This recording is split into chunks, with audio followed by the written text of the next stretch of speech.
Hello.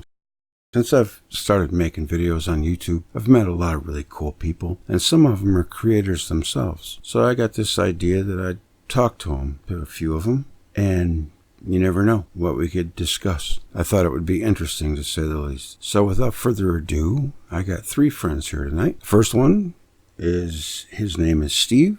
He goes by the profile name of Slightly Slanted Sleuth for the Truth. He's a pretty deep spiritual guy, so I figured to call him and probably talk roughly about 30 minutes with each guy. I think they all turned out to be pretty interesting.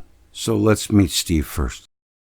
Is the fact that you are stuck in a situation with a couple of real mean motor scooters. As far back as I can remember, I always wanted to be a gangster.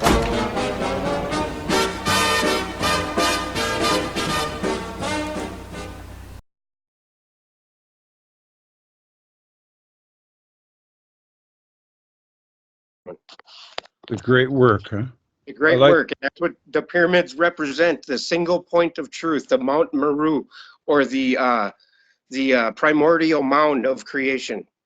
There, what you showing me? What is that? Well, this right here is the Ascension Handbook. It's written by a dude named Phil Langdon. Mm-hmm. I like the great work. Yeah, go ahead. Yeah, and Phil Langdon. Phil Langdon. Yeah, he's got a YouTube channel, and he's my mentor, man. You know, he's my Your guru? I don't want to call him a guru. He's my reference material, I guess. He's my library. Well, he's a teacher. You know what I'm saying? Right? Yes, he is a teacher. He is a teacher. Yeah. And he's opened my eyes to so many things, because my journey started out with the word Nibiru. And really?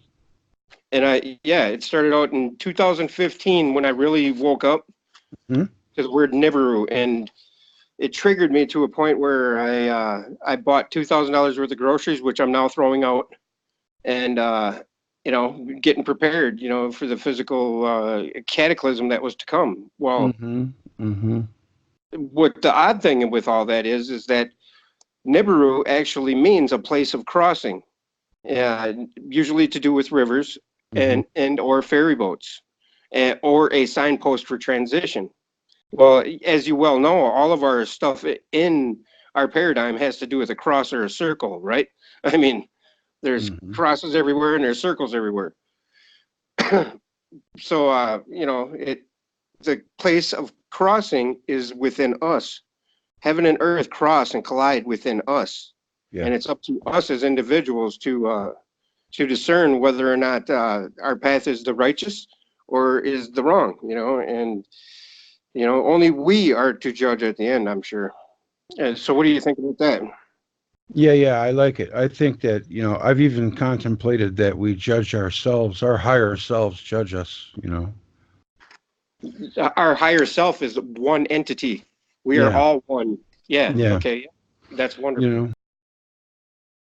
Things like that. But I still like to, I'll spend a little bit of time seeing if this has got anything to it. And I had a psychic tell me that this life is my last life, and the only thing I needed to do was learn how to let go. Know anything about me? I've been through 6 of the worst breakups. I've lost my parents. It's like, wow, it's like maybe there is something to that stuff. Well, they say the one who struggles and toils the utmost is closest to liberation. And they also say that it takes downtrodden strife for one to really search for the truth and what the truth really is. Yes. I call it having a wounded soul. But, you need one almost to be able to see the beauty in life. What better place to define yourself as a spiritual being in a shithole called Earth? The shit show is the shit show for a reason, to a certain point. Yet I think it's gotten convoluted to a point where people are so lost, and there may be some higher ups or elites that are at the helm that are steering us away from the natural ascension of things. That might have something to do with the people that their names start with an R and end with a D, and they have islands named after them and whatnot. You know, Yeah. money, money, money, money. Ronald McDonald? No, I'm The just kidding. Ronald McDonalds of the world, Yeah, right? yeah, The yeah. clowns of No. the world. You know, my, Right here is the setup of the tree of life. You see this, the schematic right here? yeah, yeah.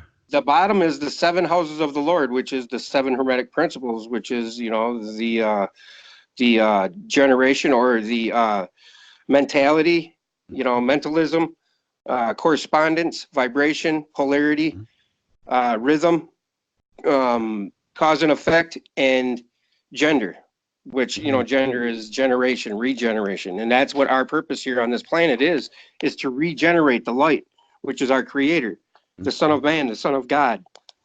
And that's the aha moment of knowing. That's Yeah, you're with know thyself. I mean, you think salvation is within then, right? no, totally, totally, Yeah, totally with me. yeah, Yes. yeah, yeah. And that's what And makes the go ahead. path to God person. That's what makes the path to God personal. Sorry. Oh, no, no, that's okay. I like, where this is going. I mean, that's really the ultimate question we have, right? What's going to happen after I take my last breath in this world?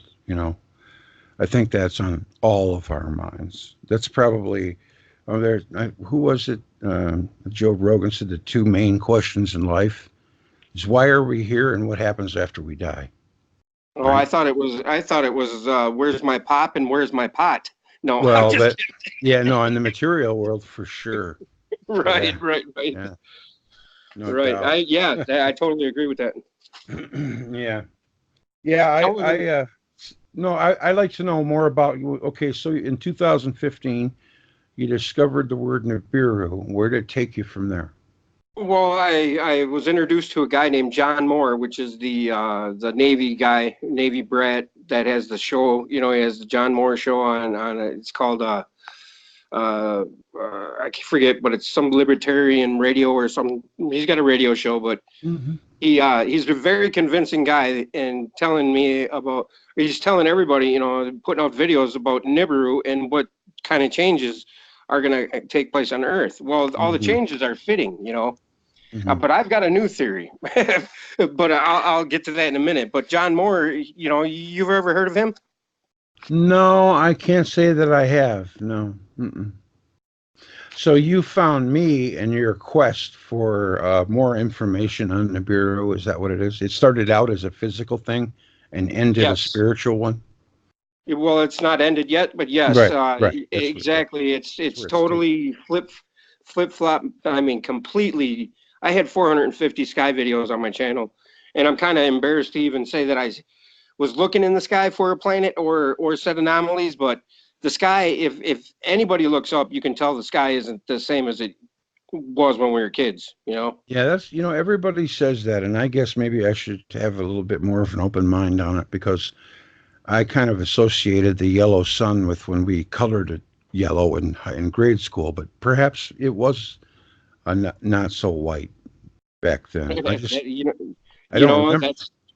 Don't you find it odd that the white sun's happening when we switch to LED lights?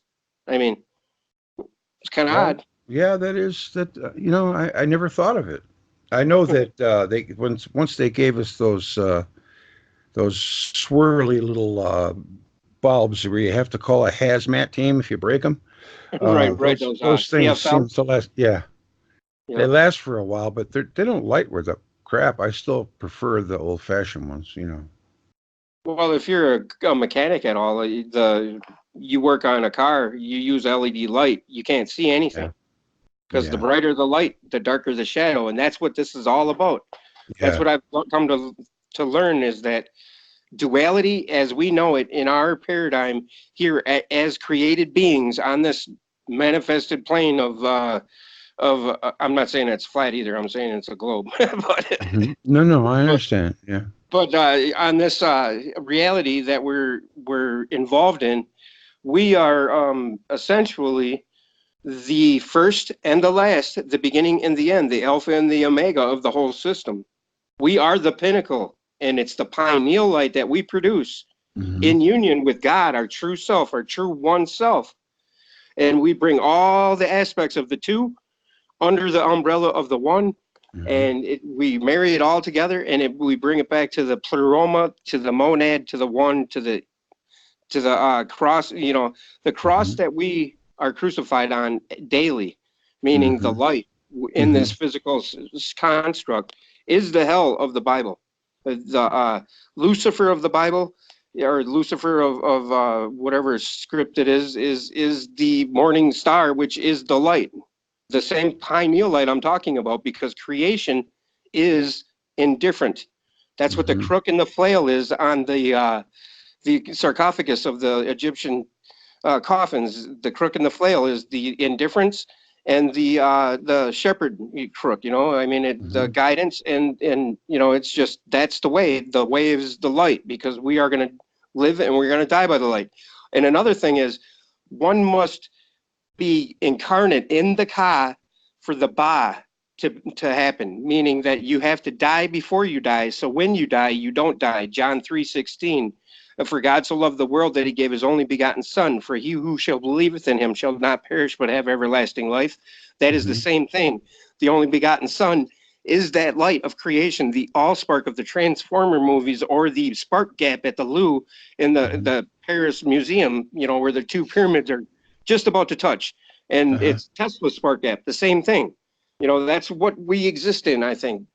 That's where I'm steering towards. The Big Bang is actually our big aha moment in our head, and that's why time doesn't exist, and that's why it's cycle within a cycle within a cycle. You know, who knows? Go ahead. No, go ahead. I was going to ask you. I wanted to ask you. I was waiting for a chance to ask you. What is that? Is that a galaxy you're looking at there with the purple bulbs? Yes, this is that, like, this is a field. Yeah, go ahead. I was waiting. Yep, I was waiting for you to ask me that. That's our galaxy. And recently, have you heard about the center of our galaxy being observed to put out twice the amount of energy than it's ever been observed doing? No, I have not heard that, but I'm going to look it up now. I'm going to write it down and look it up. I have to now. Yeah, it was observed back in, I think it was May of this year, that it glitched and spurted like enormous amounts of plasma into the I don't know what you would call it, as a galaxy, you know, because the sun has a heliosphere, we have a magnetopause. But my point is that I remember when I was a kid that we were supposed to be located somewhere way out over here on the edge of the galaxy, but now we're located somewhere right in here, right by where these bubbles are. And these bubbles are gamma rays and X-ray emissions. And people are starting to realize that, you know, there are planes in our skies, filling our skies full of stuff to block said X-rays and cosmic rays. So what if we're right there at the edge of that plasma bubble, you know? And you know what I'm saying? I never thought of it like that. Yeah, I just thought of that tonight, actually. So I know that I have heard before that there is we're closer to one of the galactic arms, so therefore there is more cosmic energy in the solar system at this time, be it radiation or cosmic rays, or, you know, I know that there is a lot more. I don't want to say contamination, but there is a lot more power in our solar system now than I think ever. Right, you can tell just by the how bright the planets and stuff are. Yeah. Right. So, you know, I mean, they know something. That plasma is maybe, you know, one of the secrets of the universe is residing in plasma. I think it's got a lot to do with life. Well, I would have to agree. I mean, like Tesla said, light is everything. And what is light? You know, what is hopped up light is a plasma. So, yeah. I'm letting everybody pick their own topic, and I have a feeling they'll probably all tie together. Now, okay, when you got into this in 2015, that was right about the time that I was getting into it, too. So we've been on our journey a little bit, pretty close to the same amount of time. We've gone in different ways, but we've kind of arrived at the same place. Isn't that funny? Yeah, it is kind of funny, and that's the beauty of it all. You know, that's. And my first question was, when I first started this journey, you see that dove right there above those two individuals, and then the stars above that? Yeah. I asked a priest at a church what that dove was. That was my very first symbol I wanted decoded. Mm-hmm. And he told me that it was a symbol of uh, God or religion or religious belief. And essentially he was right. But from my perspective, the way I see things now, after looking into all the Hermetic teachings, all the alchemical, and you can look at alchemy three different ways. You can look at it as turning lead into gold. You can look at it as turning good into bad, and you can look at it as a transformation of your getting rid of your ego or turning your, and that's what the great work is. That's what the alchemical wedding's about. And what do you think about all these secret societies? Do you think they're all nefarious in context, or do you think they were started and turned nefarious? What's your opinion on that, Greg? Well, I think that they probably all started out as benevolent, and some of them were went the role of malevolence. I'm sure there are some secret groups that are good, but why would they have to keep themselves secret if they were good? Because keeping it to yourself is a kind of a sin in itself, isn't it? Yes, that's for if a brother finds knowledge, one should go into the storehouse and share his knowledge with a friend. Yeah, I think so. We're all walking our own road, but we learn from the people that we come in contact with. Yes, and somehow, some way, I think there is some divine purpose in it all, and I think we're steered daily on decisions we make to make cross paths with people like like yourself and me. Absolutely. Yes. I've had a number of sequence that's popped up in my life, my whole life, but I don't know if you've had anything like that. But Oh, absolutely. It almost feels like there's someone behind the scenes pulling the strings. right, oh, there is, and it's Yeah. us. Yeah. That's the Yeah, beauty the of it. collective. Is that what you say? Right. Is it? Yeah. Yeah. Right. Well, And I we're think there's getting. well, right here, this Yeah. picture is a picture of I think this is the Lou, and the museum in Paris. London, I think, or Paris. Paris. Paris, yeah.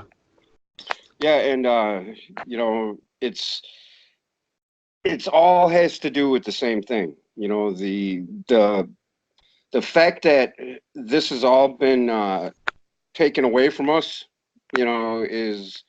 is a bit much to swallow. It's like, how could somebody hide something this big? Is what a lot of people will say. Mm-hmm. Yet, it's the biggest thing to hold a populace down. Is if you know knowledge like this, wouldn't it be to your benefit to hold power and control in the materialistic mindset of, that's what I believe Luciferianism is, the Luciferian doctrine, or, what people want to think of as something that's straight up, baby eaten evil, but I think it's more to do with holding the power of, just in this realm. And I think it started with, I'm going to say this, I just did a video about it. Akhenaten, Yeah. the first monotheistic heretic pharaoh to, he was considered a heretic because he told people to look outside of themselves for salvation. And all these pictures right here that you're seeing are all to do with the very same thing. The ascension of our soul and finding our one true self, which is the God, and the light is in the shape of a cross, because it literally is. If you take a flashlight and shine it in your garage, in your closet, or in a dark room, and you take your phone and you look at or camera, and you look at that light, you'll see it's a cross. You see it in pictures of the sun, like right here. You see the cross in that, even. The Teletubbies knew. The Teletubbies with the only begotten son, pretty much right there. Boom. I mean, it's an indifferent thing. That's an automatic thing that we create You can think of the 7 chakras as our 7 houses of the Lord. You can think of the 7 heart layers of the heart muscle as the 7 houses of the Lord. It's an The archetype. 7, yeah, archetypes. Yes, Mhm. very good. And it's all to do with that. Now, the light is the creator, which is the Lucifer of the Bible or the scripture, and it's the Jesus when we're redeemed by it, when we see it. I have seen the light. And all of this has to do with the pineal gland. The pineal gland is in the middle of our brain. Now, our brain has 12 cranial nerves at the top of our skull, and they're just like the zodiac. So our brain is the zodiac. The zodiac is our brain with the 12 zodiac and then the 13th in the middle. It's the same as the Last Supper painting. You know what I mean? Mm-hmm. So it's on and on and on. You can find all of this if you look for it, but if you're not looking for it and if you just blow it off, like the Templar's cross right there, that is what the light looks like. That's why the Templar's cross is the Templar's cross, and it's a big symbol. It's the biggest one we know of. I see. Yeah. See, this Pretty picture right here much. with Sophia here is the same. It's telling you the story of creation. The tree of life is the light, literally the light right here on the left. You see the that's what a light looks like, when it shines. And then, but I mean, that's what the boats, the bark of Ra or the solar boat that's buried next to the Giza pyramid is about, because it looks like a boat with oars coming out of it. And it also looks like a lion's mane. It also looks, and that's the burning bush of the Moses story. Same thing, and if you go into all of these stories, it tells the same story over and over and over. The Exodus story is the same story. He goes up to the mountain, he gets to get the 10 commandments. That mountain is the mountain of God that, the mountain you stand upon when you turn around and you look and you see the light. That's what he saw. That's what he described when he came back down from the mountain. Now,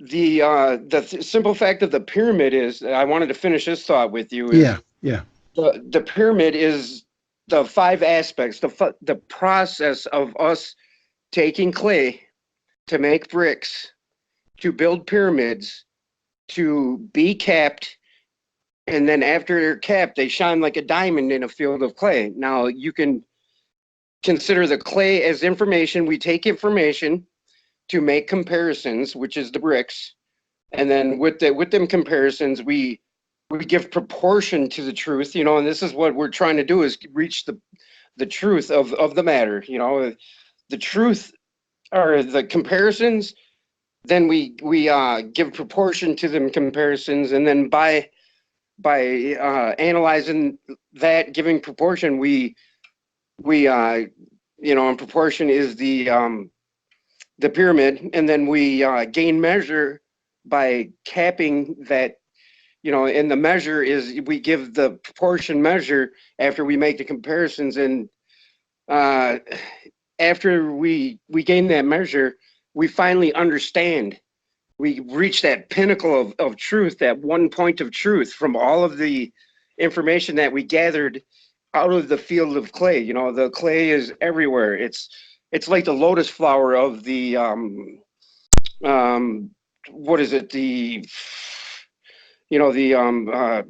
what is that, Arjuna and Krishna, of the Krishna, where the Brahmin is laying there, and he's got the lotus flower coming out of his solar plexus.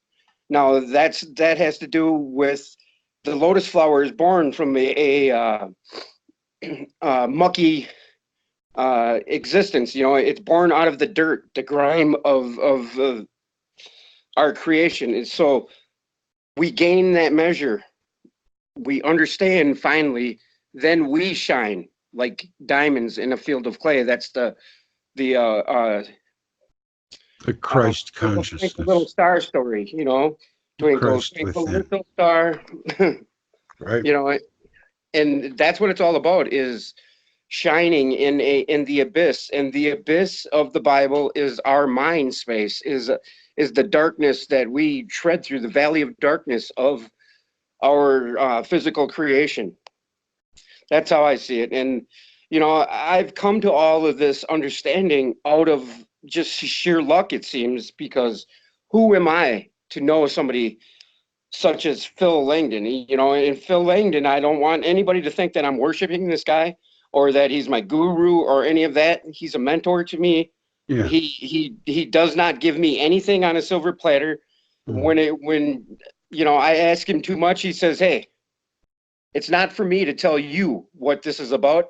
It's for you to define yourself, to define your light within you, to understand what it is, because that is what the whole path to righteousness is about. That's what it's all about, is finding that one single point of truth." Excuse me. I just ate some cookies. I was just making cookies, but Well, so I'm a little amped up eating sugar. But anyway, yeah, it's cool. we No, it's are all here. right. We are here in a physical finite structure construct, as infinite beings, because we are energy. Essentially, we are energy, and that all goes back to the EU, the electric universe. Everything is electric. That is why our hearts are right on an EKG machine. Mm-hmm. That is why there's a pine cone in the middle of the Vatican courtyard. That's why there's pine cones in all these Mesopotamian hieroglyphs. That's why, the whole weighing your feather, or weighing your heart against the feather in the underworld of the Egyptian pantheon, of the Egyptian creation story and in afterlife story. That's all of these stories are all the same story. Every Yes, to be creation, enlightened. Yes. And it's all about enlightenment. I mean, the hero's journey, the threefold journey of the sun, is the same as every movie you've ever seen that grabbed you.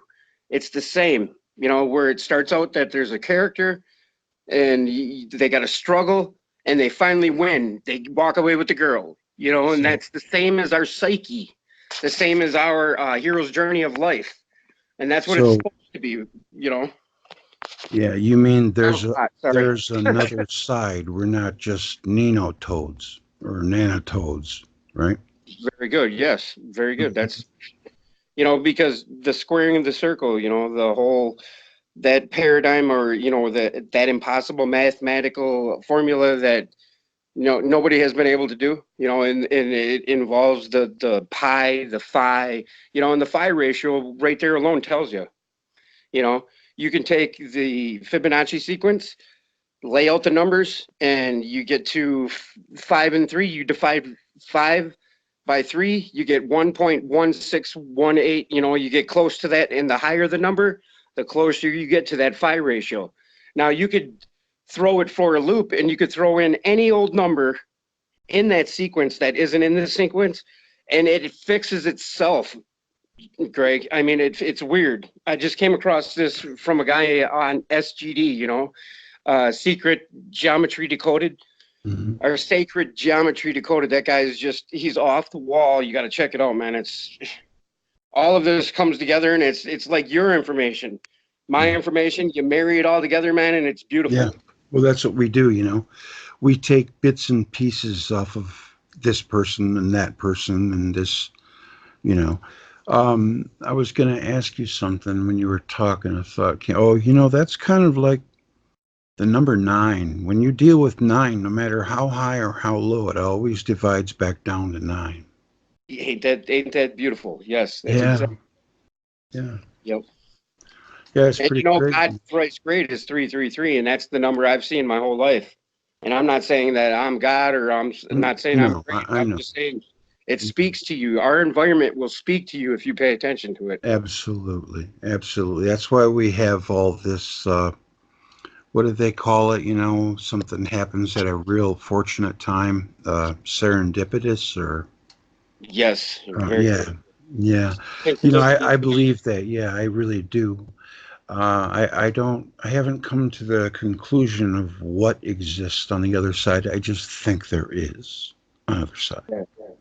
Yes, there is. There's a whole Yeah, nother and side. there's a way to get there. There has to be a universal way, and I think that universal way is to do good, because good is God, or God comes from good, or the other way around. God is everything, and yes, God you're is good. be correct. You have to live through your heart and think with your brain and be on the right side so you don't get run over by the train. Live with your heart and think with your brain. I like that, Steve. So Yes. is that what, are you still doing your live streams on Saturdays? I do it whenever I just feel inspired, man. It's Oh, okay, usually yeah, you just jump on, huh? just whenever, and I feel inspired. It's odd, but from the 1st to the 15th of every month, it's like I have a menstrual cycle, but it's a menstrual cycle. Yeah, minstrel. I like that. Yeah, I think I might start doing that too. Just kind of blow everybody's wig back and just jump online, because I've been practicing with the OBS. There's only one problem. I can do everything that I need to do, except I cannot get it to see websites. There's some kind of block there. I think I Oh might yeah, there is. They pay. they do that. They do that. It does it on automatically, so Hmm. you don't get strikes against your. You don't have copyright issues, which is You a good know, thing and for us because yeah, I've I played music suppose that before. might be true. Yeah. Yeah. Hmm. Yeah. One That's one why. thing, one important thing I want to point out here. You see this picture I'm showing you right now? Yeah, sure. Okay, From now the you know how everybody says there's aliens or whatever, and Yeah, there's ancient UFO. Yeah, aliens yeah, in yeah, this picture? yeah. That is the light, Greg. That's the light that I'm talking about. That's the boat with the oars coming out of it. You know? Okay, okay. And these are the fish hat gods, and that you see the winged disc. The winged disc that everybody thought was Nemesis is Yeah, actually the light. Below that right, is the tree of life. right, right. You know, and Yeah, it's over and over the and over. Axis Monday. Yes, the Axis Mundi, correct. Mm-hmm. Very good. That's exactly what it's about. Mm-hmm. And all of these lights. Jesus is crucified on the cross, and Jesus is a personification of that light. Jesus may have existed. He may have been some enlightened individual. Oh, I think so. Yeah, that's Yeah, definitely possible. very, yeah, because but you have to look at the numbers. The numbers are 33, and Hmm. then he spent 13 years in the with the ascended masters. 13 is the number for our pineal gland because it's in the middle of the 12. And that's no coincidence either because the hours of the day and the hours of the night, and Hmm. that's why the eclipse in the eclipse is our yeah, and that's another thing right here where they show the dot on the forehead of the Hindus. Hmm. Third The eye. Yeah. and it's just over and over and over again. I could go into so many aspects of this that I could sit and talk your ear off for an hour and a half, 2 hours, 3 hours, probably 3 days. you know, Yeah. running Conscientious myself out of sublime. breath trying to get it all out right here. I call it conscientious sublime. Yes, very good. Yeah, yeah, and you know how they say they come out with the articles that the cosmos looks like our brain, right? You Yeah. know, Yeah. Oh, yeah. 'Cause it literally is when we become enlightened. It goes whoosh. You get the earthquake is us, our brain slipping out Hmm. from under us, and it just Phil describes it as it's the most amazing feeling, but you're like, what is that? And then all of a sudden, boom, you're in the cosmos itself, and then you see that light.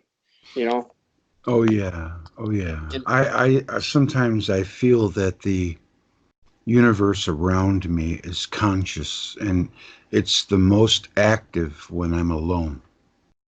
you got that right. Yep, and Yeah, that's because you're never alone. right. We're always Never. one time existent, and everybody wants to say that you know this physical world is as real as it gets. Hmm. Sure, you have to be aware of the relative because the absolute actually exists too. But if you're unaware of the relative, you're not going to be able to experience the absolute because you're gonna be cast upon the rocks and torn asunder is what it says Hmm. in all of the Kabbalah maxims, I think they're called, Hmm. you know. But yeah, Slightly slanted sleuth for the truth is what you are. right. I like And I that name. Yeah, I that's one of appreciated the that it was thought coolest up. profile names. It was thought up because, I have SS in my name and I had to get the Right. 3 involved and, Yeah. No, I think it's cool. So yeah, what my idea was is to just get on for a little while with some friends that I've met that are doing a YouTube thing and try to help you out a little bit, give you a little boost, let people know you're out there. You know. I do this for us as a collective. I do this not Oh, for I know. money. I know you do. Yeah, you're I legitimate. I want us all to succeed in life and in love, and Mhm. this is the most important thing to me, besides raising my kids and Mhm. and my family. But I mean, this Right. is just as Right. important to me, because Oh this yeah. is what it's all about. So And you somehow believe it's gotten there is taken a away. I'm sorry. Do you I'm believe sorry. there is a collective unconscious, subconscious? Definitely, There's a definitely. collect. That's the Akashic. Yep, I think so too. Yeah. definitely. All right, Steve. Well, I wanted to uh, just round it out and hear what you had to say. We got to kind of leave them wanting more. So I'm going to let everybody know that you're on YouTube, and I'll put your link in the description. Yes, I'm on YouTube, and be sure to check out Phil Langdon, everybody. You too, Greg, because Phil you know, Langdon, I will. Will Phil do. Langdon on I YouTube. will check him out, definitely. Yeah. He's a gem, that's for sure. All right. Well, we'll have to do this again. All right, thank you, Greg. Hey, and if you ever want to talk to me, if you're gonna do a stream or something, just uh, send me a little chat thing and let me make sure I can do it, and then just call me. We can just do it impromptu. That's all it needs to know. Yeah. So I'm glad that I met you. I want to continue this, and we can, but if I start having to edit it, so we got about 5 more minutes. I'm gonna say about 23 minutes we'll go till. So. Go ahead. Say anything you want to say. Yeah, right here is the schematic for. I implore anybody that is interested in figuring out what the pyramid's true purpose was. And I'm not saying it wasn't a power plant, and I'm not saying it was. I'm saying that this is what the true pyramid's purpose was: to convey information and to personify or represent our ascension, as it were, from a lower 13 part to a single uh, pinnacle part, which is the one, because the pyramid starts out as a wide base, a square. And Hmm. squaring of the circle is the mathematical problem that has been uh, attempted to be solved since mathematics has been a thing, or since the intellectual mind has obtained mathematical formula. But anyway, Yeah. this right here Yeah. is the biggest thing that I've been able to wrap my mind around, because five, you always run into these numbers: 12, 5, 7, 3, 4, and it's just those numbers, and Uh-huh. it's not just because it's a Sumerian sexagesimal counting system. It's more than that. It's the pyramid is the layout, and the seven hermetic principles of creation, or of alchemy, are the archetypes, or the archetypical construct, or issues of creation. This right here, this is Hmm. another big part of my awakening. This right here Explain it. is this is the symbol for Pluto, Okay. okay, which is Pluto. Hades. This is our Okay. collective, the Okay. wisdom, the pineal light. Okay. These represent Thoth, these six baboons. Hmm. These are Hebset It's and off center. Put it more in the center. oh, sorry. Yeah. There you These go. are Hebset and Nephthys, I think. But anyway, they're identical. They're representing the two lobes of the brain. Uh-huh. There's a throne here and a chalice here, female and male. And Hmm. this is the Jed pillar, meaning it's representing the straight truth. From the four comes the five, the fifth element, which is the diamond shining in a field of clay. And Hmm. this, it represents a mind, and you don't see it at first when you're not looking for it. But you Hmm. see the top arch? This is Yeah. the sun in the sky. That Hmm. represents our psyche. The three Uh-huh. the three positions in the sky. God, Deos is day, and that means God, by the way. And Okay. see the things they're kneeling on? These are Hmm. their eyelids. Now, do you Oh see yeah, that? I see. Oh yes, I do. Yes, I And you do. know how I came across knowing what this was? I watched the Huh. movie Star is Born with Lady Gaga. And when she looked at Bradley Cooper in that movie and Yeah. her eyebrows, I said, what is with that? And then I seen this symbol and I knew exactly what it meant. Yeah. Like, wow, man. So, Yeah, and that was just because recent for me. So, the hole for the ankh could be the pineal gland, right? And now well, the the two. red thing is the pineal gland because it's Okay. symbolically red, which means the light, Now you the know? two arms up in the air isn't that an indicator of the ka, or a Yeah. signify the ka? Yes. Yes, as the Ankh is creation itself. So yes, the Yeah. Ka is sacrificing. We're crucifying ourselves on the light for the purpose of recreation. You Yeah. know, and that's what Mhm. we do. That's our sacrifice. We sacrifice our bodies for the spiritual experience in that body. And the last thing I'll show you is the miter hat. Yeah. And the miter hat Okay. is the pineal gland opening. Ah, That's what okay. this is That's for. interesting. I thought it was for the old gods, They were fish gods, but no, go ahead, go back to that. So the the miter hat is signifying the opening of the The pineal gland, or pineal you gland. could, yep, or you could look at it as a fish out of water. You know what I mean? But Right. you see this pine cone in the middle of the Vatican courtyard. Yes. Why? Ask yourself, why is there a pine cone in the middle of the Vatican courtyard? Yes, that's I understand that. I learned that from Lawrence Gardner. Yes, yeah, he talked about Well, that. here's the layout of the The Vatican pineal. on the right, Yeah. and there's the schematic of the cosmos on the left. The Mm, cosmic seed, o- the egg, and okay. the 32 beam cloud, which is the same cloud that what's her name? The Seventh Adventist lady. What was her name? I forget her name. I'm sorry, but I know. I'm she drawing a said, blank too. yeah, she told a story. The Great Controversy was what it's called, and she told a story about how the skies rolled back like a scroll, and the event is the same for everybody. The Hmm. being born again while you're alive is Hmm. is the way out of above the cycle. You can, because I can even tell you where I think we get recycled through the Duat, which is in the Orion Nebula, which is in the Trapezium Open Star Cluster, but that could be a whole nother talk that would take forever. Yeah, you know what? I'll look. There is something there that matches the Eye of Horus. I've seen that before. Definitely. Sounds great. All right, man. All right, brother. All right, Thank you buddy. very Thanks much. for sharing this with us. Hey, thank you for allowing me to share it with you. And Oh love, yeah. peace, chicken grease. All right, buddy. Take care. Bye bye. Take it easy, bud. Bye. All right, well, that was Steve. This next guy is my buddy Richard. He calls by the name of Shockwave. He's a member of the Electric View, and we've been chatting for a while, and I think he's pretty funny, and he's cool. So, without further ado, here's my conversation with Richard from the Electric View, or Shockwave. Recording.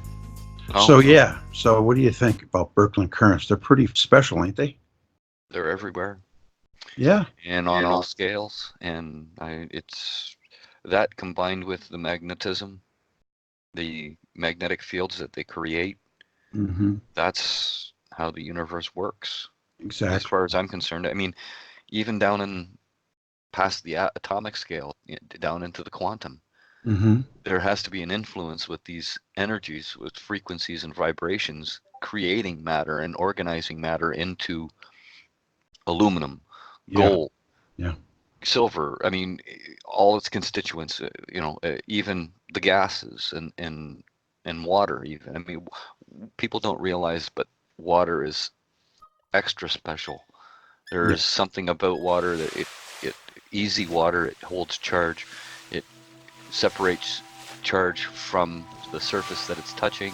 It carries genetic memory. It's special. There's something magical about water, and I think it has to do with um, the way things vibrate uh, and come together to make. It's very strange to talk about water Yes, it and is. Yeah. and its special properties. I mean, it's life, basically. Yeah. Your own thing, and you're doing the electric view, right? Well, no, I do the Electric Views Discord. Okay. Neil was gracious enough to allow me to build it and look after it, because he's got so much to do, you know, with his personal life and with the Electric View itself, trying to build it up so that it can basically take over from Thunderbolt's project when, sadly, when all the people that started that are, you know, gone from this world. That hasn't happened yet, thankfully, but Yeah. there will be a time 20 years or so in the future, I would think, that all of these people like Wallace Thornhill and David Talbot and Susan. We don't like to think about that. No, of course not. But they will be gone, and someone will have to bear the torch. And Yeah. Well, I think Neil's a good candidate for that, because he's caring. He's just a great guy. Yeah. Yeah. Well, it takes one, you know, someone who can't be bought and corrupted. That's the most important thing: intellectual honesty. So Most definitely, most definitely. I'm just going to switch gears for kind of downshift here for a minute and ask you. So, okay, how did it all begin for you? Just like you asked me. Well, for a long time, I was always interested in, you know, the ET question. You know, bearing in mind that one of the major questions that everybody asks at one point in their life is, what's the purpose? How did I get here? How did we all come to be? And I was searching for the answers and looking through ancient history for about 12 years. Yeah, I mean, like everybody, looking through the ancient history in school, and watching, you know, Discovery Channel and History Channel as much as I could when the History Channel used to be the History Channel instead of it being what it is today. I learned quite a bit, especially you know, people poo-poo YouTube, and you can find a lot of good information on YouTube, and there is a ton of garbage out there as well, but you have to be a discerning type person to cut through that stuff and pick out the gems out of each video. And that's what I was doing for a good 8 years or so. And then one day, same here, along came a video called Symbols of an Alien Sky, and it just blew me away. Everything that I had known, all the learning from all of the cultures around the world, South Americans, the Indus Valley, Sumerians, Egyptians, the Aborigines of Australia, the Chinese, the Japanese, the European cultures, all of them, they all point back to Saturn being our ancient sun, and a trinity of planets, the original trinity, not the Father, Son, and the Holy Ghost. We're talking about Saturn, Venus, and Mars. This trinity of planets for a long time were there. At first, it was a dual system of planets there in the sky. It was just Saturn and Mars.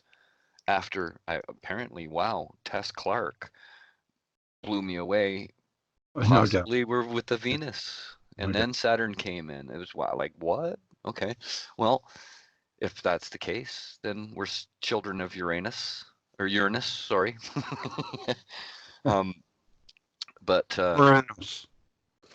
Uranus, yeah. If that's the case, Saturn grew us up.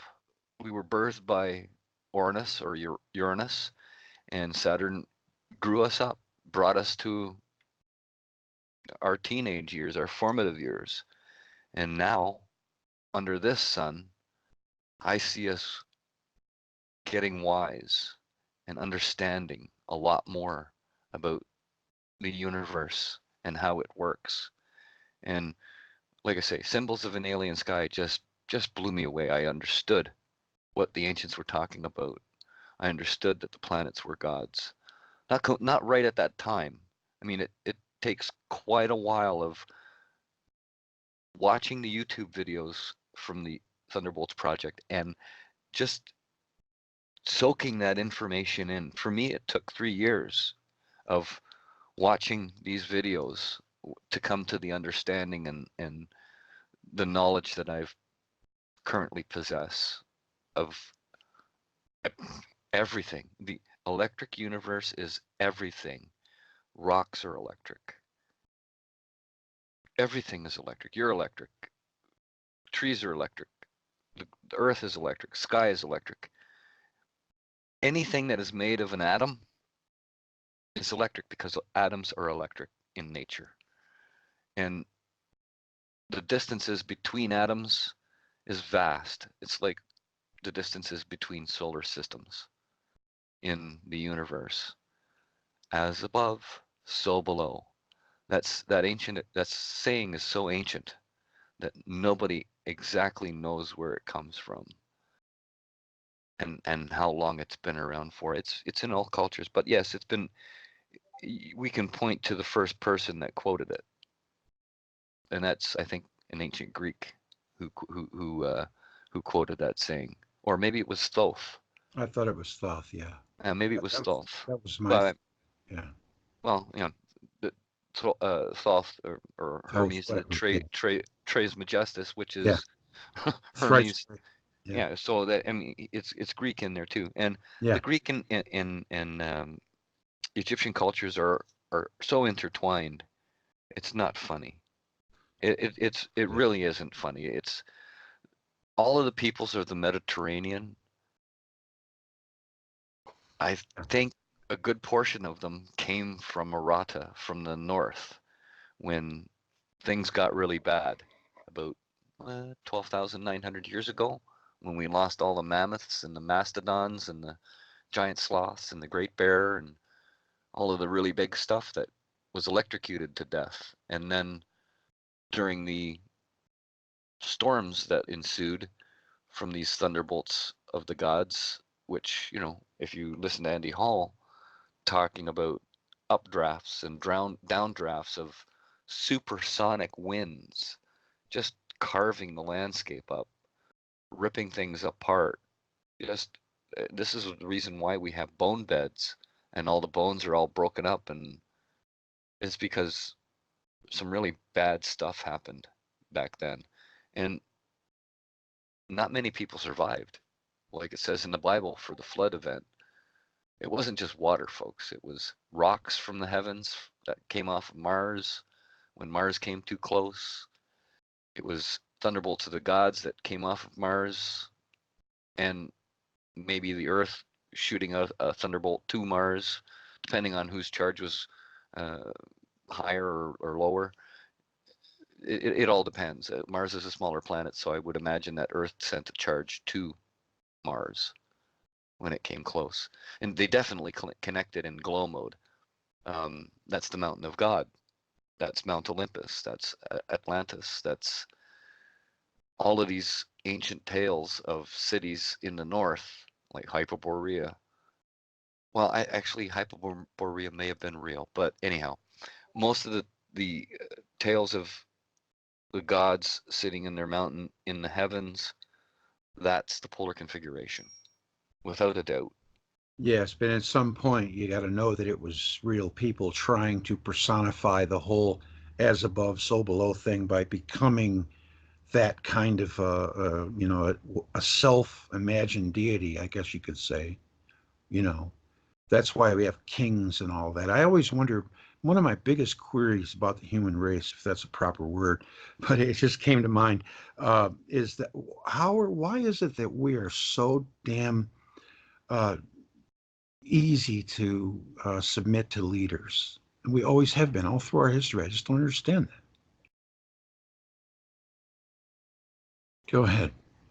Yeah, well, I believe it's been ingrained into the human psyche since the devastating event when some people that survived wanted to, or well, they said, I survived all this. I'm special. Listen to what I say. It's like that uh, all over the world. I mean, people that do special things think themselves special, and surviving a cataclysm when perhaps billions of people around you died, that's kind of special. And then that would leave Yeah, some people with, well, not only that, these electrical events in the skies played with the people's minds as well. It left absolutely. them. It's like having electric shock treatment. You know, Exactly. you're running around not with a full deck of cards after that. You know what I mean? Yeah.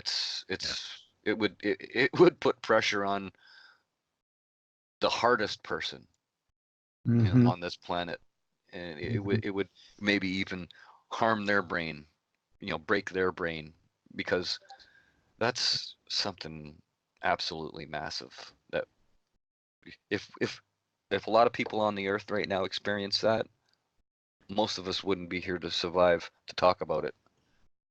Yeah, I think another thing it did was desensitize people to killing and death. Well, yeah, it's, the gods did it. The gods Yeah. required life and sacrifice and Yeah. blood. Yeah. So let's continue that. Right. It's a sad state, when people had to think like that, but it's what they witnessed, it's what they saw, and it's what they thought. But today, now that we know all of this, now that we know what went on, why it went on, and the reasons for it happening to begin with, which was the polar configuration and the electrical discharges that nearly wiped humanity off the face of the earth, we can say to ourselves that condition doesn't exist anymore. It's not going to harm us. Let's get over that. Let's start talking about a God that is real, Yes. not a Yeshua or a Baal or a Jesus or a God from the Jewish people that they have been trying to force on the rest of the world. I think God is the energy. I think they explained it best to us when we were in Sunday school, when they said, God is within you. Mm-hmm. God is all around you. Mm-hmm. God is within everything in this universe. Then they gave you this book that is meant to confuse you, meant to get you to go into the church and lay some cash on the priest so that you can get some questions answered. Well, you don't need the questions answered when all the questions were answered for you in church, in school, in church, when you were 5 years old, 6 years old, 7 years old, and you asked the person sitting up at the desk, what's God? And they would tell you, it's in you, it's all around you, it's everywhere. That's all you need to know, because after that, you will treat everybody differently, because you will treat everybody as you would want to be treated. And that's the way it's supposed to be. We're all connected, my friend. I am you, you are me. We are all together. It sounds like a Beatles song, doesn't it? Yeah, I think it is. Yeah. Yeah, it definitely is. But I mean, they had it right. Yeah. I am the Eggman. They are the That, Eggmen. now you got me wanting to hear that song. Yeah. I am the walrus. Oh, Coo coo coo the choo. whole thing with Paul is just it's a hoot, man. It's crazy. Oh, Yeah. it's a lot of it was led by Jonathan, Yeah. Mr. Jonathan Lennon. Yeah. That fella had a brain. Oh yeah, That man. man, Yeah. that man knew what needed to be done. Yeah. When his song came out, when it when it said no religions, no possessions, Yeah, I got it right away. oh my God, it touched me. Yeah. Yeah. Even though I didn't really like his music after he split with the Beatles because of the influence of Yoko. Yeah, I know a lot of people didn't like her. I know. I was one of them. No, it's not that I didn't like her.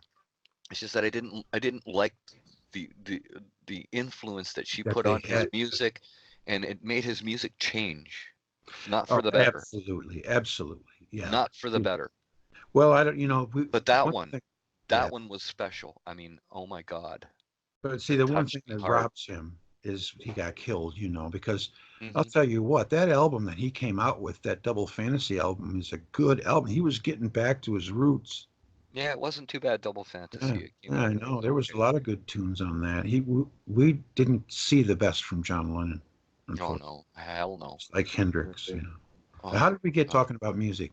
Let's talk about the Electric Universe. So Well, basically, music, oh, music is absolutely. frequency and vibration, and as Tesla said, Yes. everything is frequency and Oh, vibration. I'm a That music. includes the electrical part of this universe, which is the basic part of this universe, which is the electricity. Go ahead. Yeah. Sorry, Jay. No, no, no, no. I just wanted to, I didn't want to diverge into music because I could talk about it all night. So, but Well, that's yeah, okay. You I are mean, right. Everything is connected. And I mean, music is nothing but vibrations of electricity, is it? well, sound is. Yeah. I would think it's related the way it moves through the air Well, a is sine kind wave. of related the way maybe possibly light moves or electrons move through a wire. Yeah. It's propagation. It's Hmm. uh what's the word I'm looking for? This certain inductance. We get the It's word an sin inductive force. from sine wave, you know. Yeah. Yeah, it The is. word sin from Yeah, the sine word wave. sin comes from sine wave. Yeah. Well, I would think sine waves comes from sin because sin is is an ancient Well, word. there, you know what? It could be that one comes from the other. That's all I Yeah. really know. Yeah, I got a tiny entomology little is memory. crazy. Yeah. What is it? Entomology, not Talk, entomology. Sorry, talk about it. entomology. It's the study of words. Oh, absolutely. I love expanding my vocabulary. And that's one thing I noticed about reading. It really does expand your vocabulary, big time. It makes you smarter, Well, yeah, of I course. I don't want to toot my own horn or anything like that, but when I was in grade 8, I had a grade 11 and a half reading level. I was tested for some possible problems, learning issues that I was having, and I was Yeah. found to have a learning disability that where information came into my brain Hmm. from an external source. I understood it. I fully understood it, Hmm. but when it came for me to write it down, I had difficulties. Speaking it out, I could no problem. There's no issue. I could verbalize it, no problem. But if I had to write it down, it would come out all wacky. I had the same problem. I still do. I still spell words wrong. And, Well, yeah, it it's just also comes. using it's kind of like a form of dyslexia, I think. Yes, yes. I And think a so. lot of people have dyslexia.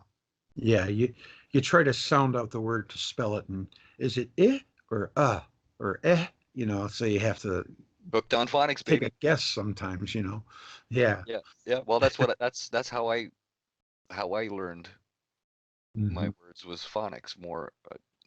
It's because my mom found that phonics was an easier way or a better way to teach me how to pronunciate words properly Yeah. and to learn words better. Some people, do it in the books, and that's good enough for most people, but other people need other avenues to explore to be able to pick up the same kind of knowledge. Yeah. Yeah. I took a course at Detroit Recording Institute. I wanted to learn the ropes of the recording industry. And before I took my first class, they forced me to take a 6-week class of a study manual course. And I learned so much. They actually wanted you to learn how to study, right, so that you get it when you go to their classes. And it was one Right. of the best classes I ever took. Well, that's interesting. The misunderstood word is one of the biggest stumbling blocks to learning. Oh my God. Everything you That read after that is a blank. that's the problem with language, with spoken language. Right. It can be perceived in one way by most people, but some people pick it up in a different way, like learning. And that's the problem with the spoken word. It's just it can be confusing for some people. And then especially others comes easy as pie. yeah, especially if you're sidetracked or you've got your mind on something else and you're trying to listen to somebody, and you know it can cause problems unless you're completely focused on what's going on, what that person is saying, and all you have to be kind of zen about it when you're in a conversation. You can't pay attention to your phone, none of that stuff. And that's one of the problems with today's society is we just don't have interpersonal communications that we used to have, and that needs to come back, I think. Yeah, too many people are thinking about what they're going to say next instead of listening. You know, that's one thing I noticed. Yeah. Yeah, Eh, in a- this a- area, though, a lot of people are so good. They're such good listeners. So, you know, that's another thing about the electric universe I like. that's one thing about YouTube that I found, that a lot of people that come to YouTube are the listeners, not the talkers. I agree. But anyhow, getting back to the electric universe, Yes, yes. um, the the videos that are on the Thunderbolts page on YouTube, Thunderbolts Project page on YouTube, are just phenomenal. Once I got over watching all of the historical content, I started beating up on the science stuff. And I mean, I'm not by any means an academic or a scientist or anything like that. I only have a grade 10 education, but I think I'm a fairly smart person. And I do understand most of the concepts of, you know, quantum mechanics and atomic structures and uh, you know, things like Maxwell's laws and ohms and amps and all of that stuff. I have a decent understanding of it. And you know what? It's just all of this stuff, all of it points to an electric universe. And if you sit down and you watch the science videos on the Thunderbolts project, you'll start to understand that the science white coats, as I call them, they don't understand most of what they're talking about right now. They they they theorize that things are happening this way or that way when they just don't have a clue, but they hold to their theories like it's their last meal. And I don't understand it. A lot of people are vested into their theories because of money. It's all about making money. We had the discussion about people like Randall Carlson and Graham Hancock and Robert Bufal. They'll never change their theories until it's absolutely proven that the universe is electric. They'll never change their theories because they what? They make money. They make a living talking about what they're talking about. So they're okay.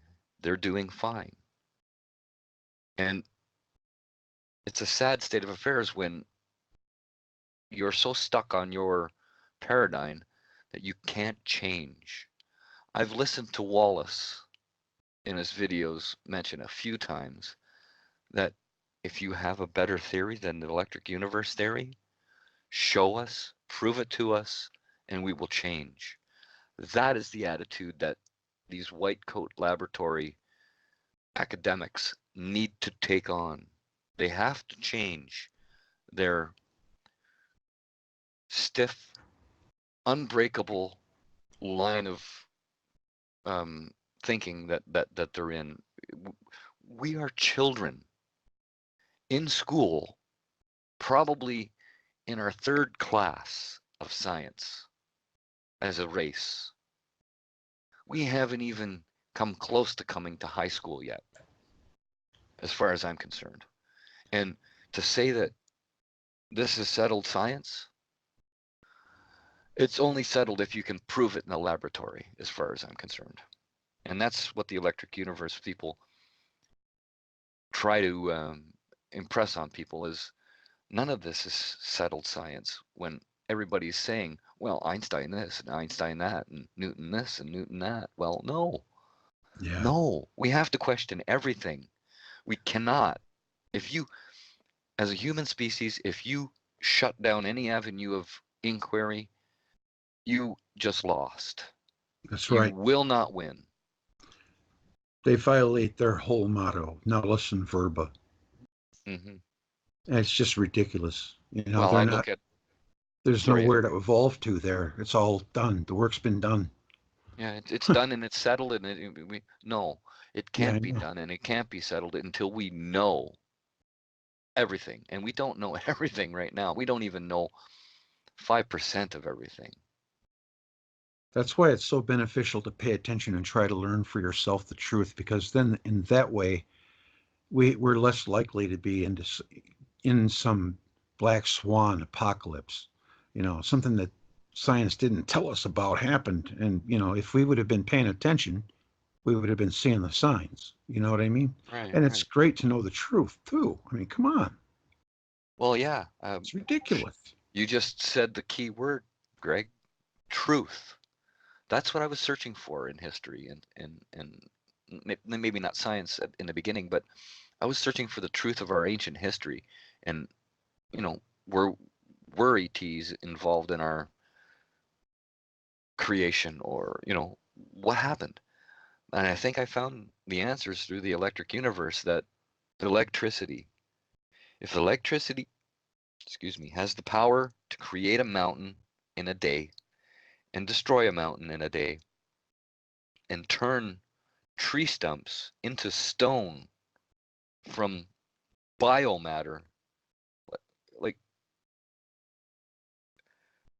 and with Sapphire, transmutation of elements, and now the remediation of um, radioactive materials. We can clean this planet up now, folks. We just need the will to do it. We have the technology. Sapphire is there. They've already wanted to build. They have plans to build a generator. And if you remember, Greg, on watching the Sapphire update, Yeah. solar wind was like, you know, 200 or 500% um, efficient. Wind power was what 1100, 1100 or so efficiency. This Yeah. Sapphire engine, I think, is going to far surpass wind power. Yeah. It is just amazing. It's mind-bogglingly amazing that it's not science changing right now. It should be changing paradigms. And they're Well, not they reporting did speak about it. to MIT, and Yeah. MIT is Raymond C from the Electric View. He quite frequently posts stuff in Skype, in the Skype group that we're in, that I dragged you into. Yeah. Yeah. I'm glad you did. And we're glad to have you, man. Yeah, I'm And learning a lot of stuff there. I check out your stuff. I tried to yeah, join you last week, but I had some bad luck. But ah, keep going. You, coffee on the router again? No, I'm you gotta joking. no, dad things, you know. Yeah, yeah. And I dropped out a Every couple weekend, times. I every have second weekend, AT&T, yeah. the worst internet in the world. But Oh God. I know it's crazy. I need new internet, but that's another story. I can cut this out, so don't worry. Yeah. Well, I wanted to keep it pithy first time. It's not going to be the only time. I want to get a little thing going to talk to people at certain times and get their opinions on things. This is Hmm. just kind of a get to know you thing. I wanted to Yep. keep it at 30 minutes. I'll cut out some of my blabbing to get it down. But yeah, it's really easy to talk to you, man. And Well, I'm you just were a normal always guy like you, dude. I know, I know, I'm just a bro. just a layman. That's yeah, Yeah. exactly. And that's what I like about all of us. You know, we're not so stupid that we don't get it, where science must think we are. You know, Yeah. we get Exactly. it, and we want to know what's up with it because we're not being told the truth. Yeah. Like, what's up with Einstein multiplying by zero? I know, I know. Like, what the fuck? How's that work? It's ridiculous. I know. Get me started. All And right, then buddy. Well, convection you're on. currents on the sun not working. The way, like the sun doesn't play the same game as, I mean, come on. Well, if the Sapphire keeps doing what it's doing, it's going to force them to recognize it. Oh, most definitely. But like I was saying, I don't know if you're aware of this or not, but MIT wants to run a Sapphire experiment. Well, good, good. Yeah. See, that's the start. That's where it needs to go. It, grassroots all the way with this I thing. think the title was something like MIT wants to make a star in a lab, or Well, something like that. So, I guess and asking those guys would be the right thing to do. well, the thing is, if they want to make money off of this, Monty, and if they want to make a generator and all of that, they're going to have to jump on it quickly, and they're going to have to patent some of this stuff that they're finding, which is Yeah. okay, but Yeah. it then leads into corruption. This shit needs to be free sourced, man. All of it needs to be free sourced and not worried about making money. Yeah. That scares me for them. Yeah, it does. It does for me too, bro, because Yeah. I know what money We can know do. where that leads. Money can corrupt, absolutely. Yeah. Look at the world. All Yeah, right, man. tell me about it. We're gonna call it. We're gonna stop it now, and let's just say goodbye. I'll cut this out, but let's say goodbye, and then don't hang up. I'll stop the recording. Okay. All right. Well, you're Shockwave, and you're on the Electric View, and I just want to let everybody know that. As Rick, by the way. I'm sorry, as Rick. Yeah, Neil doesn't call me Shockwave. He calls me Rick. Okay, I call you Shockwave from your comments. You're one of the best commenters, man. Oh, well, thank So you so keep it much. coming. I appreciate. I And read thank them. you for inviting me to have this little chat with you, Greg. It was amazing. It I was always enjoy talking with you, it's my pleasure, Shockwave. All either right. in the comments or live. Now that we got you on the view, I Yeah. think you're hooked in there for good. Oh yeah, I'll be joining you guys for sure. Yeah, Definitely. and like Diamond from Oppenheimer Ranch is there.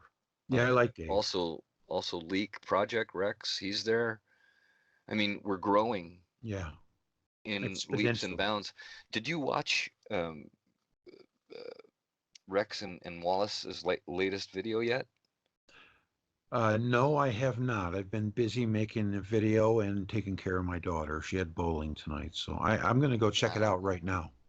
yeah, it you can see the wheels turning in Rex's head when he's talking about the electric discharges and the planets and the gods and stuff. Yeah. And he asked the question that I've wanted him to ask Wall forever, so What that was it? Wall could basically tell him, no, I don't think there's ET. Oh, That was the Ant-Man question. He said, what do you think about the Ant-Man? And then, the Ant-Man bringing humans down and underground. I've always suggested, and I've always thought that it was not these people, these beings bringing people down underground. It's these things scaring the shit out of people and making them get underground now. yeah.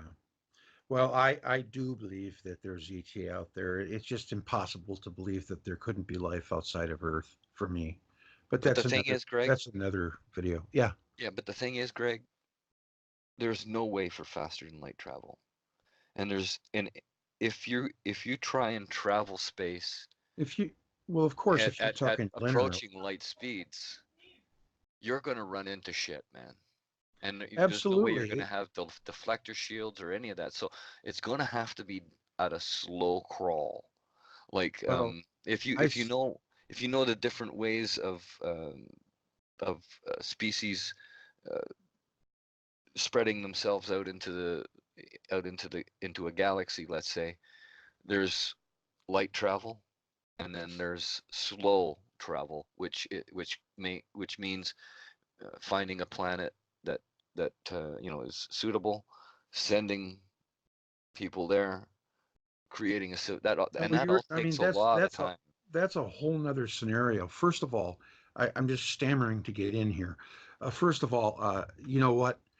There are other ways to travel other than linearly from point A to point B. I think that they would have to overcome something in that way, like the Integratron. Did you know that they were working on one? the U.S. in the 60s, and to try to Integratron. match frequencies. You know how you get spooky action at a distance? Oh Well, yeah, yeah. that's an electric effect of frequency and vibration. And you Right. know, Tesla said frequency and vibration is a secret. Well, they were working on some kind of a way to have two huge generators, one here and like say one in New York and one in LA. And if you had both frequencies tuned exactly alike, theoretically, a person can step from New York to LA and then turn the New York machine off and be in LA. Now, that is something that they were working on in the 60s. Hmm. And I don't think it's impossible at all. You have to watch Eric Dollard. I know a lot of people think he's wacky, but geniuses usually are Yeah, I wacky. don't know. I've watched some of Eric Dollard's stuff before. Yeah, He shut his channel down for a couple of years, and yeah, yeah. I didn't watch any more of his stuff after he brought it back Yeah, up. he's got a really good one out there called the Anti-Relativity Theory. You should watch it. It's really good. Right. Yeah. Maybe But I I should mean, go I'm back not into an his stuff. advocate or anything. I'm just saying I'm not shutting it out. Right. That's, Well, it's I get I leave my mind open. I believe that I have a really open mind, and I don't discount ET, no, that's what I'm saying. I don't discount it. but And it is for tiddly. for ET to be in our solar system, I think they would have had to have been here for a long time, Hmm. and Hmm. I agree. we would know. We would absolutely know that there's an ET presence in this solar system. We would we would see it, and I still don't think we see it yet. I don't. I mean, there's lots of evidence out there of these big ships around the moon and these Yeah, things it's entering crazy. and the sun, and I still don't see it though. Yeah, I understand. And I, you know what? I tend to be a skeptic too. I'm not going out on a branch with a saw. I'm just saying I think it's interesting as all heck. Hmm. And Well, you see, my theory is this. You know how we were growing up in a plasma sheath, right? yeah, Or AKA corona. yeah, We were inside a star's corona. right. I think our sun is the same thing. I think there's a body inside there, and there's a plasma sheath, and there's space in between that body and the outer surface of the sun. Well, you never know about that. There Never. may be a civilization in there. I often thought about that too. There Yeah. may be a civilization living inside there that grew up in there that got technically advanced very quickly. Hmm. And if that sun has been stable for 70, 80,000 years, and we got technically advanced in how many thousand years? Yeah, I know. It's crazy how fast we got. And the Right? last look how far we've That come in might, the last 150. yeah, that might explain some of this shit that we've been seeing flying out of the surface of the sun, flying into the surface of the sun. Yeah. That might explain some of that. But again, I have to leave Yeah. my mind open to this I know. kind of Yeah. thing. But Exactly. I I think It's not our we main aim. ourselves, yeah, no, Yeah. I think we ourselves were a result of the electrical charges changing the beings that were here before us. Right. The giants, in other words, what the Bible says. We were Yeah. Life giants in has the taken ancient so past. many left turns. You're aware of Cro-Magnon, right? Oh yeah. Oh yeah. You're aware that their stature was larger than human, right? Oh yeah. And their Those are brain. just the small ones that they're giving us. Right. Right. Those are just the small versions of Cro-Magnon, probably the teenagers that they've found. Yeah. You know Well, what I mean? whatever it is, it's totally interesting, but you can never get enough because there's just not that much out there. Yeah, it's what They one tooth muzzle for Chromate. Denivosan, Yeah. one tooth for Denivosan man, or a jaw A or something knuckle. like A that. knuckle. A knuckle. A little finger knuckle. Yeah. Yeah. They extrapolate out from that. Well, Good we're going luck. to have to carry this on in another time. You're really easy to talk to, and it's not fair to the other guys. Yeah, no So, problem. You got somebody lined up? Go, do your well, thing. I want you to do me a favor. All right, let's just say, all right, listen, man, don't hang up, but we're going to say goodbye, okay? Yeah. All right, man, it's been really great talking to you, and I will see you on the electric view. All right, buddy? Yes, sir. Yes, sir. Thanks for having me, Greg. All right. Enjoyed it. All right. Bye. Bye.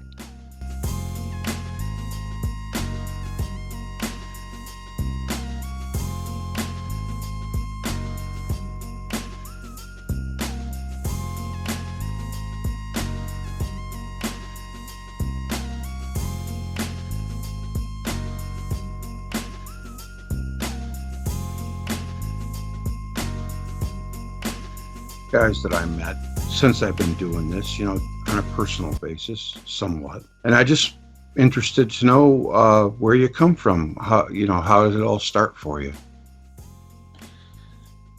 Well, with the electric universe and everything? it really started with me finding the YouTube channel Thunderbolts Project. Right.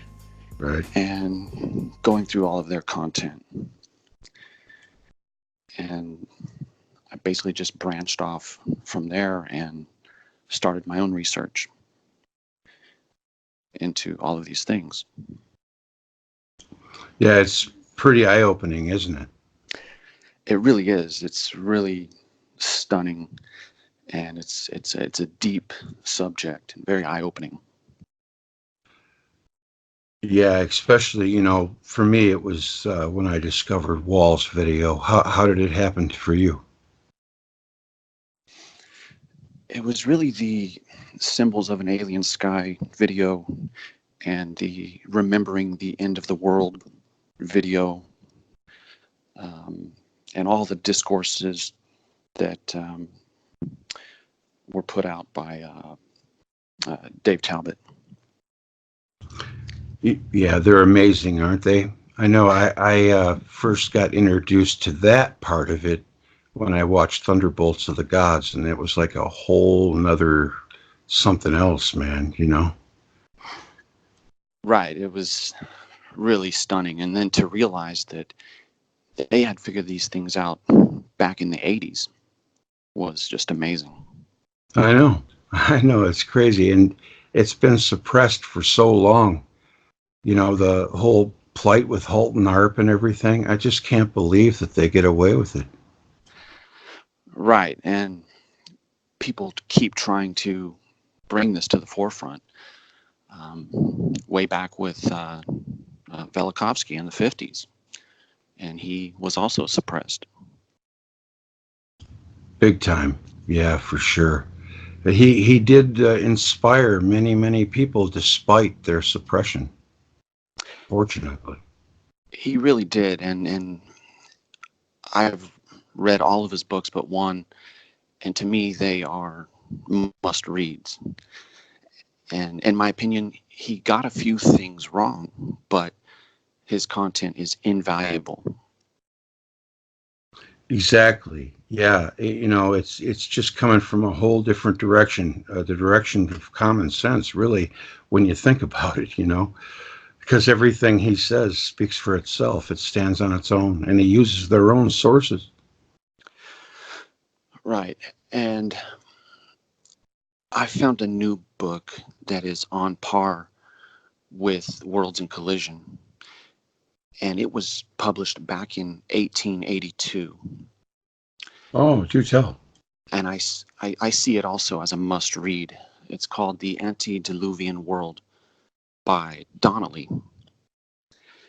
And I was able to get a first edition copy in an auction. And so this is what I've been going through lately.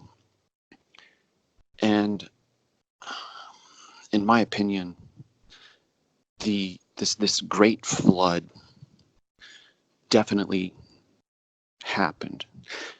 And I have been recently compiling a chart that is comparing all of these global legends and stories. Now, let me ask you a question, Greg. Obviously, you've heard of Noah and possibly Utnapishtim and Atrahasis, these so-called flood survivors. Now, take a guess of how many names you think can be found that are flood survivors. One? Yeah.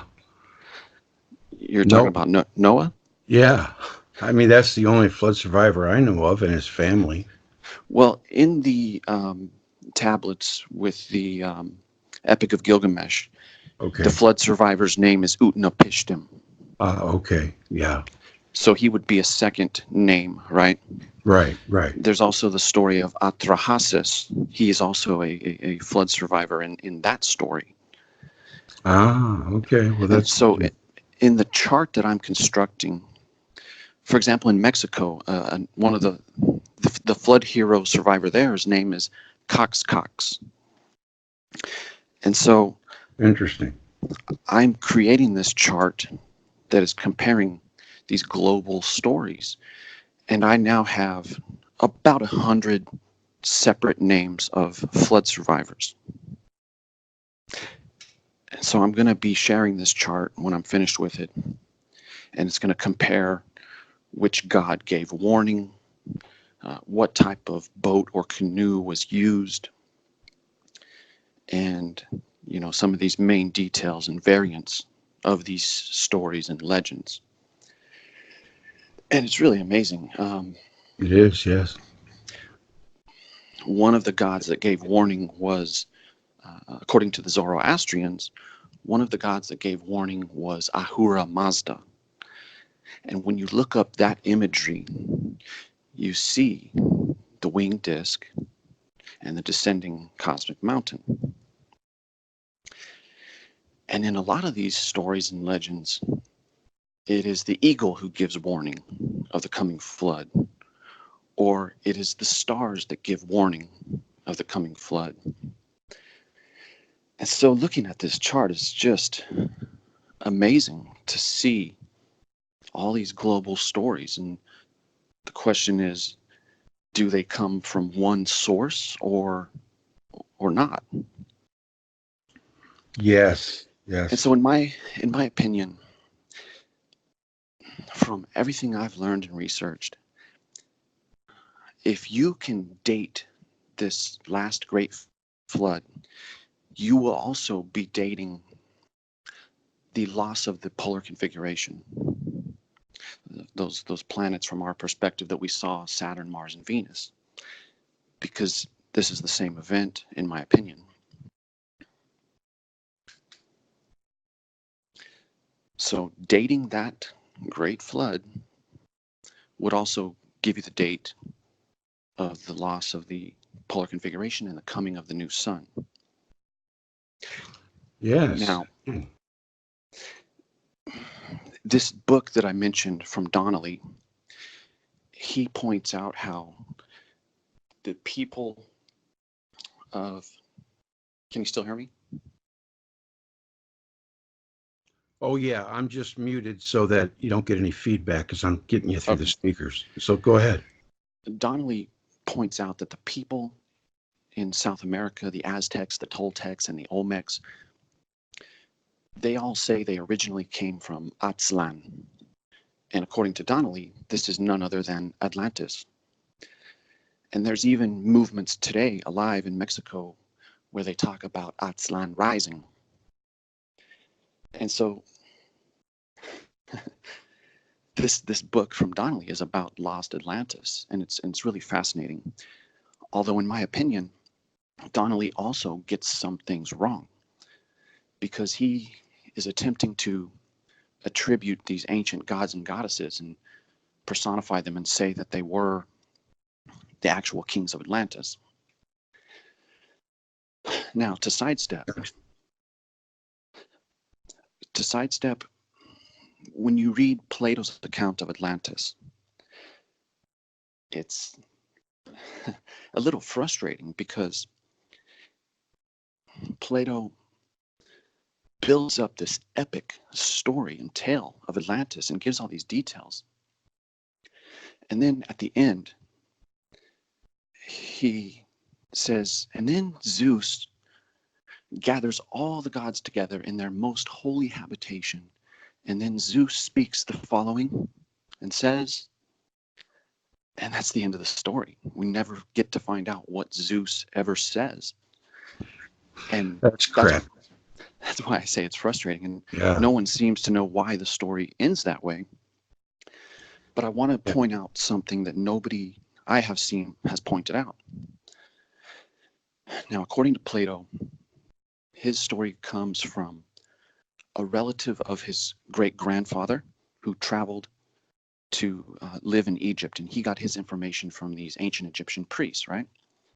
Solon, right? So, yes, so I can guarantee you that these priests would have never used the word Zeus. Right, right. When I read ancient Egyptian literature, the Book of the Dead, and other works, Zeus is never mentioned. And so you can see how Plato's story has become Hellenistic, and it's an interweaving, right? Yeah. But the idea is there of this lost civilization that was advanced, and we can see this in megalithic walls and structures that we can't explain today, right? Absolutely. So to me, this is all, it's also mysterious and fascinating. When the Aztecs, they say that we are in the fifth age, and it's interesting that they say during the fourth age we had the water sun, right, and then we had the flood. So Right. to me, this Saturnian polar configuration was responsible for the flood. And in the Hebrew literature, when they speak of the throne of God, to me, that is the Saturnian polar configuration. And they speak of these celestial rivers flowing from the throne of God. And this is what that so-called God self icon is. This global archetype and this symbol that we see around the world.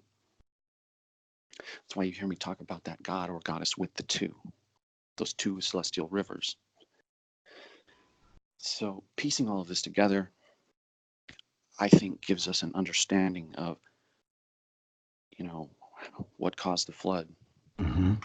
the arrival of the new sun. And so I'm going to get into this more in my next video. And Okay. it's just an evolution of understanding, I think, into these ancient events, right? Absolutely. It's where we come from that has been kept from us, that only the few know. And the question is, why? Why is this suppressed? I would say because they do not want us to know who we really are. But why, though? To keep control. But if they came out and said, okay, yeah, Saturn used to be our primordial sun, and these cataclysms happened, how would that take away their ability to control? Well, I sort of think it's more on a monetary basis and having power over us in that way. And, believe it, I know you probably agree with this, that so many people have been done. Sorry, he didn't know I just set him straight. Okay. What I was going to say is that they have control over us, and so many people are dumbed down by watching TV that this information about who we really are doesn't really get to them. They still believe they have to be on their knees to this, God dang it, to this jealous God that has no empathy for them, and that keeps people in their place. If everybody started realizing who they really are, that might lead to a giant awakening where, anything's liable to happen. People, because the masses really have the power. They just don't have any focus. They don't have any kind of any place to put it, Sure, and it needs to be in righteous hands. Part of the reason that I try to do what I do is I am upset at the amount of resources and money that are devoted to these organizations, right? These churches have tax-free status, and Absolutely. The amount of money and resources is, to me, in my opinion, it is such a waste. Oh, it is. It is. And so it's just frustrating to me. Yeah, you know, a lot of it too, in my way, I'm looking for the fundamental way that someone got to know the creator and without religion getting in the way. Sure. You know, I'm talking about spiritually. I'd like to know what the very first spiritual connection with humans was, you know. You know, for the Indians, they called it the great creator or the great spirit. Yes. And so you know, it's all just so fascinating. But what we see, I think, is a devaluation of women in a lot of religions. And to me, this is also no good. And it seems like I can trace this back to the ancient people blaming the goddess for these events. And somehow that gets put over onto women in general. I agree with you. And so, you know, this also spills over into Christianity. When you look at in the New Testament, let's, for example, 1 Corinthians 14, verse 34 through 35, it says, as in all congregations, women are not allowed to speak in the churches. It's a disgrace if they do, and shameful. If they have a question, they can go home later and ask their husband. So, to me, this is just, you know, devaluation, disrespect of women. I'm sorry, go ahead. Yes, I agree 100%. I was trying to jump in the gun here, but you're doing some great work over there. I've seen a lot of your videos, and I love them. You know, you came in through the mytho-historical route, and that's interesting. I came in through the electric universe route, but it seems that, you know, when it's right, you know, it all hooks up. Right. I agree. And, you know, I don't really specialize in the physicists on their side of things and the complex nature of, you know, atoms and molecules on that part of the electric universe. I feel like I do better focusing on, you know, mythologies and religions and origins. Correct. And you know, a lot of that particle physics stuff is just hodgepodge. It's ridiculous. Sure. So in my opinion, also they, you know, they have to create these ideas of black holes and neutron stars and dark energy and dark matter. You know, they have to have these things to make their math work, to match up with what they are seeing in the cosmos, because they're not taking into account electricity and magnetism, right? Right, exactly. And I don't know how it would ever work without it. So we recently, maybe a year or two ago, had what they called the best look ever at the center of our galaxy. And we see lots of these strange filaments, and it looks anything but like a black hole, right? Oh, yeah. You got that right. You've probably seen those images. I have, yes. I've shown them a couple times. I'll show it now. I mean, I'll show it when I'm showing this. So, you know, now with this Sapphire project, wow, I mean, they have amazing created this electric sun that fulfills all their expectations of, you know, what they predicted. Yes, and it's amazing to me that nobody knows about it. Very few people. It should be headlines all over the world. Right. Very few people know all about these things. But I think when I first subscribed to the Thunderbolts Project, they had about 40,000 subscribers. And they are growing, right? They have, I don't know, 150, 160,000. Yes. But they are doing such a fantastic job. Absolutely. I couldn't agree more. I just wish it was a little faster. You know, we're trying to wake people up, and it's good, and it's working. I just wish it went a little faster, that's all. Right. Well, I mean, this is the nature of humanity. like in Roman times, give them festivals and games, and that's where it's at. And so Yeah. I walk around and people ask me, if I watched the game last night, and Yes. I'm like, I missed it Yeah. because Yeah. I'm reading this 200-year-old book. Right. I used to be a sports nut. I know. Me too. I Me too. came from that world. Yeah. So I can agree. I can concur with that 100%. You know. So I would never say that I have all the answers, um, because I don't, and I'm still trying to finish the puzzle. And I may never, but I feel like my fundamental understanding of, this whole thing with Saturn, um, is pieced together, partially.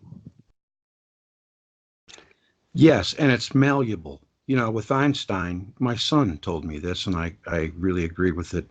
With Einstein, it's not malleable. It's that it's there for you to learn in verbatim. But with Velikovsky and the Thunderbolts and all the work from Walt Thornhill, the work is not finished, of course, but it's malleable. We're free to inject our own thing into it. You know. Sure. And just, you could say the same thing about electricity and magnetism itself, right? The way it behaves. Exactly. Yes. Right. So, Well, that's great, man. That is awesome. And how long have you had your website going now? Your channel on YouTube? About I a think year, it's maybe? been a bit over a year. Yeah. Yeah. I remember I met you. I was probably doing it for maybe 6 months or something like that when I met you. So I've known you for a little while now, and I don't know. I think I've been doing it about 2 years. Right. And if I remember right, I think some of my subscribers in my comment section um, left a link to your channel, and that's how I found your channel. And Well, bless their hearts. yeah, I initially was stuck on your channel watching your videos for quite a long time, and of course I still watch everything you put out, and it's excellent stuff. Well, thank you, man. I know I get off the track sometimes, but sometimes there's so many things that interest me. And I'm sure you're the same. You want to kind of delve into that a little bit too. Right. This is a problem I have as well, where I'm always, I have 3 or 4 books that I'm reading and kind of at the same time. Um, like I said, the subject is so deep, and it spreads, Absolutely.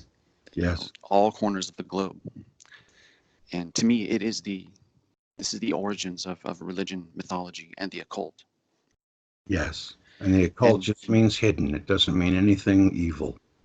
sure, so a lot of people, um, like most of us, they were raised to be Christians, and these days they recognize that elite people are involved in the occult. And I try to tell them, just because the occult exists, this does not make, Jesus or Satan real. Exactly. Yeah, they make it real by their actions and their minds. Sure. And so, the Old Testament mentions the word Lucifer only one time, and this is in Isaiah 14. And this this chapter paints a picture of people standing around looking at the morning star Venus, and they're saying, could this really be the one who laid the nations low and shook the earth and destroyed cities? How could this be? And so they imagine that the planet Venus um, wanted to be the most high in the mount of the congregation. And this is why this light bearer was cast out of heaven. So we can understand where this comes from, right? Oh, yeah. And you just see this light bearer slowly transformed into what people think the light bearer is today. The so-called devil. Yeah. But he's telling you the planet Venus caused earthly catastrophes. And so Definitely. you can see the same archetype in global mythology. but it goes hand in hand with this great flood. And I'm also in the chart, I'm comparing the boats. Sometimes it's the ark that you know, or it's a square garden that is constructed, or it's a hollowed out tree, or just a raft, or whatever it might be. So I should be finished with the chart soon, and it's going to be great. So when can we expect it? Hopefully in a day or two. I Wow. never expected the chart to be this extensive. I remember I had about 16 names of flood survivors, and I thought that was a lot. No And doubt. I just keep finding more and more and more. So I think I'm about done. You know, it's not going to be complete, I don't think, but it's going to be amazing and extensive. Well, that sounds wonderful. Make sure you let me know, and I'll let everybody know when it comes out, and we can check it out. Yeah, thank you. I really appreciate that. And, you know, we'll see how it goes. This might be something that I'm continually adding to. Yeah, for sure. It's always going to be an ongoing work. A friend of mine called it the great work for all of us. Yes. We're all doing our own great work. You know, some of these Indians, they talk about the great mystery. Mm-hmm. Mm-hmm. And so it's just fascinating. It is. There is no end to it for me. I love it. Right. I'm going to be stuck on this for I don't even know, the rest of my life. Well, that's good. You're still a young guy, and you know you got a long time ahead of you, and I wish you nothing but the greatest success, man, because you're doing a good thing. Thank you so much, and thanks for having me. Oh yeah. And we'll have to talk again, because you know there's a lot to talk about. Oh, I would like that. You know, I really would. We could talk on a regular basis if you want to. I'm always open for that. That's going to be great, and there's lots of progress to be made. There sure is. Yeah, So that's for sure. All right, Kronos. Well, we're coming up on a half hour, so I guess we'll wrap this call up. We can always talk down the road. I'll let everybody know that this is Kronos from YouTube channel. Awesome. Thank you. I'll have your link on the description. That's awesome. And like I said, hopefully this is the first of many talks. And thank you, man. I hope you have a great day. You too, buddy. Take care now. All right, you too. Bye-bye. All right, bye.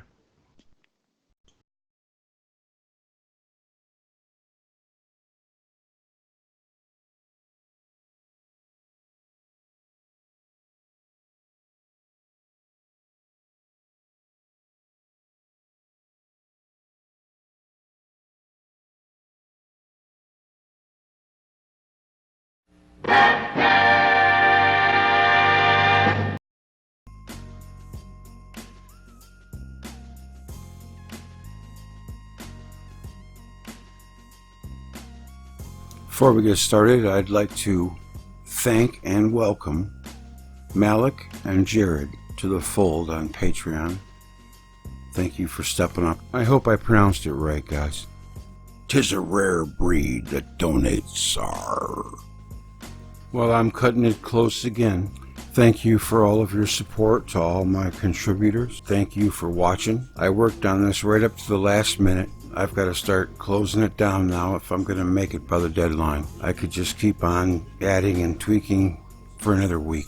That's the way it is. All projects like this are never finished, just abandoned, right? My special thanks to Steve, Rick, and Mika, known to me as Slightly Slanted Sleuth for the Truth, Shockwave, and Kronos. Check out their websites. I'll have them in the description for you before too long. And these are good guys with nothing but the truth on their minds as far as I'm concerned. Like I said, their aim is true and they're plugged in. But we got more stuff to come. I'm going to be doing part 2 of Earth in Upheaval, a lecture by Velikovsky, some more Janot Cook. We've got more Ted Holden coming. We got just all kinds of goodies. Some more interviews with Electric Universe Eyes and possibly Neil. In November, I'm going to ask Mr. Thornhill for another interview, and hopefully he'll grant me one. I'm busy writing the questions down as I go. I'm going to be doing something else with Tess Clark again. So a lot more good stuff to come from the Greg J channel. So stick with me and we'll get through it together. All right. Well, that'll do it for another one. I'm getting back to work on the other stuff, and you'll be hearing you'll be seeing another video from me very soon. Thank you. Take care, and I'll see you on down the road.